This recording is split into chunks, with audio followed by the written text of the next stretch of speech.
Kia គឺជា brand មួយដែលមានវត្តមាននៅលើពិភពលោកយើងនឹងជាង190ប្រទេសជា brand មួយដែលខ្ញុំមានទំនុកចិត្តដោយសារខ្ញុំមនុស្សឆ្លាត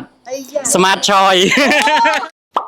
ជួបគ្នាសាច់ថ្មីទៀតហើយសប្តាហ៍ហ្នឹងយើងជុំគ្នានាំអតិថិជនក៏ដូចជាម្ចាស់រថយន្ត Kia Cambodia ដែលគាត់តែញ៉ាំកាហ្វេជុំគ្នានេះចុងសប្តាហ៍នេះហើយខាងក្រោយខ្នងខ្ញុំនេះគឺដូចឃើញអញ្ចឹងចាជាងបច្ចេកទេសរបស់យើងកំពុងតែរៀបចំត្រួតពិនិត្យយានយន្តរបស់ម្ចាស់រថយន្តទាំងអស់មុននឹងយើងចេញដំណើរទៅញ៉ាំកាហ្វេជុំគ្នាហើយម្ចាស់រថយន្តកំពុងតែនៅខាងក្នុងជុំគ្នាដើម្បីត្រៀមរៀបចំចេញទៅ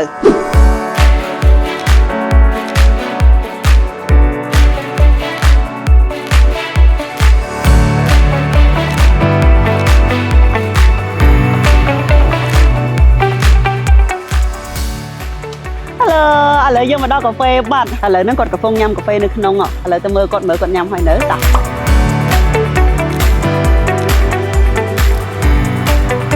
ខ្ញុំជឿថាឡានkiaគឺល្អហើយវា smooth មិនពេលដែលជិះទៅខ្ញុំជ្រើសរើសយក Kia នេះដោយសារជា brand មួយដែលខ្ញុំមានទំនុកចិត្តខ្ញុំស្រឡាញ់ Kia គឺខ្ញុំស្រឡាញ់ចូលចិត្ត Kia ទំនើបស្អាត Kia ហ្នឹងគឺត្រជាក់ស្អាតមើលជីទៅស្រឡាញ់ទៅហើយជីស្រួលអញ្ចឹងចាសវីល្អចាដូរប្រេងសិនហើយប្រហែលជាមួយខែពីរខែទេសួរឲ្យដូរទៀតទៅដោយសារខ្ញុំមនុស្សឆ្លាត Smart Choice ចាំមិនភ្លេចទេថ្ងៃដំបូងទៅ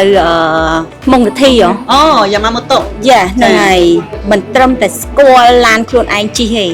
បានសាកឡានដែលក្រុមហ៊ុនយកទៅឲ្យសាកទៀតទីមួយផ្លាត់ទឹកទីភ្លើងសបកកង់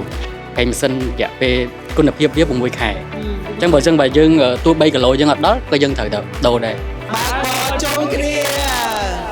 កម្មវិធីកាហ្វេចុងសប្តាហ៍របស់យើងឥឡូវនេះគឺដល់ម៉ោងចប់ហើយនិយាយទៅថ្ងៃនេះគឺជួបជុំគ្នាជាមួយនឹងសមាជិកគ្រួសាររបស់ Kia សិតតអ្នកដែលចែកម្លែកនៅបទពិសោធន៍ល្អមែនតើសង្ឃឹមថាជួបគ្នានៅក្នុងអាទិត្យក្រោយទៀតណាបងដែលខកខានអត់ទាន់បានមកអាទិត្យនេះកុំភ្លេចចុះឈ្មោះចូលរួមជាមួយនឹងក្រុមការងាររបស់ Kia Cambodia ដើម្បីជួបជុំដើម្បីផ្លាស់ប្ដូរបទពិសោធន៍ក្នុងការប្រើប្រាស់រថយន្ត Kia Bye see ya Smart Choice Kia Movement that inspires